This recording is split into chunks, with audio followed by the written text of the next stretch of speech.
izen bako historioa. Guretzat helburua da sormena bultzatzea, irudimena eta dena dauzkagun almen hori bideratzea eta kanporatzea, ez? Orduan, teknika batzuen ezberdinen bidez, arkatzak, errotuladorek, akrilikoak, pinturak, modu ezberdinetaz, azken finean helburua ez da kopiatzea edo ez dakitze modu bat realista edo abstraktoan baizik eta arlo guztiak jotzea, sormena bideratzeko azken finean. Egia esan gehienak umeek eta gaztetxoak dira, baina helduk ere etortzen dira, eta bakoitzak dena dauzkagu almenak eta denak daukagu sormena bideratzeko kapazitate hori. Artista jaio egiten da, ala egiten da? Biak. Dena daukagu almen hori, gauza da batzuk astuago denola eta atzeago daukagula, edozen kasutan lantzen dena atera daitekela, dena bideratu daitekela. Marrazteak balio du, alde batetik ondo pasatzeko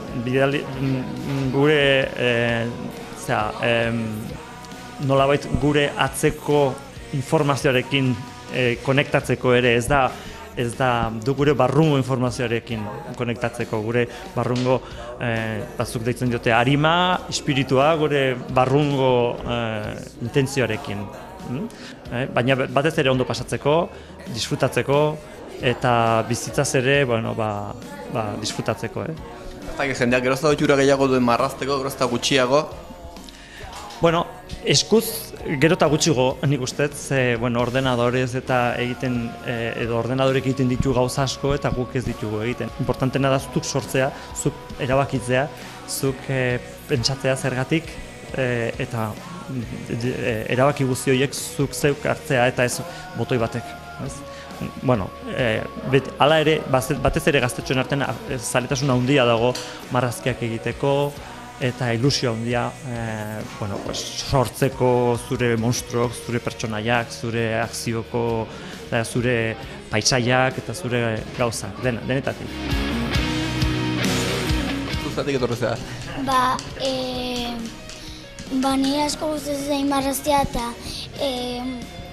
nahi nuen apuntatu zerbaiten eta etorri naiz probatzea eta igual hurrengo zen apuntatzeko da. Ez da deitzen, azaldu guzu?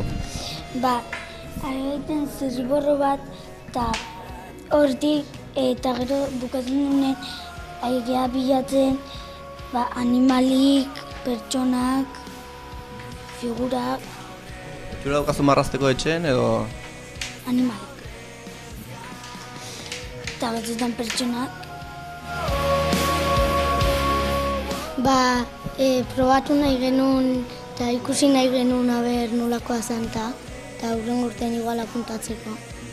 Lehenengo zirriborro bat eta gero aurkitu diteu, adibidez nik aurkitu eta aurpegi bat, bi begi, zuhurra eta haua eta gero indiot burua. Eta guain gauz gehiago aurkitzen nahi naiz. Ez dakit, etxe marrazteko jura badaukazu, zer marrazten duzu? Batzutan. Eta marrazte ditut gogoa mateitena. Historia